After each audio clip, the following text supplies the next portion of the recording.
Growing up in a small town in New Jersey, I really didn't have these opportunities to engage in politics. I always viewed it as something very distant and something that wasn't very accessible.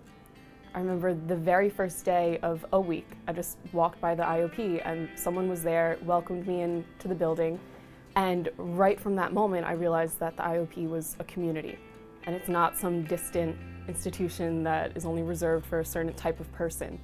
My fondest memory was seeing David Axelrod outside grilling burgers. And for that to be the first thing that I saw at the IOP, I realized that politicians and people in public service are just normal people. And after David Axelrod was done grilling burgers, he then came inside and he talked to the students, he talked to us and described his experiences working with President Obama and working on the campaign. That made everything so much more accessible and so real to someone like me. And he said something that I still remember to this day, and that's that he sees potential in the younger generation, and that every day we have to live up to that potential. So going forward from the Politics on the Porch event, I've kind of used every opportunity as a way to live up to that potential of serving for the public and serving the people. If there's one experience or interaction that's really been indicative of what I think is the fundamental mission behind the IOP, it was my week-long interaction with Mayor Reed of Atlanta. I'm from Atlanta and I've always had an interest in local politics and grassroots engagement. And hearing him come in and talk about his idea for the city of Atlanta and his vision for the city was really instrumental in my understanding of local politics. And the last day that he was here, before he flew back to Atlanta, I went up to him and I expressed an interest in working in the Atlanta City Hall in some capacity. And he told me he'd make it happen. I think that's what the IOP is really about.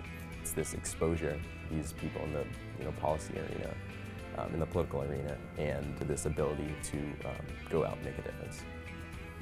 I come from a background of being really interested in journalism. I wrote for the Chicago Maroon and now I write for the Southside Weekly, and in the future I'm interested in doing radio documentary production. In 2013 I was the Institute's first summer program coordinator, which basically meant that I got to design the Institute's inaugural presence in DC for our 100 interns.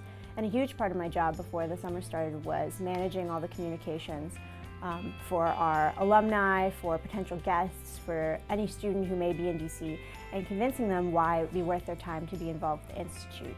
I thought this job would be more nonprofit management, but I realized that I was developing skills of being really comfortable talking to people at any level in DC. And I slowly realized that was really important because in journalism, a huge part of your job is getting any person to open up to you and be comfortable having an in-depth conversation. This job has really helped me beyond what I thought it ever could.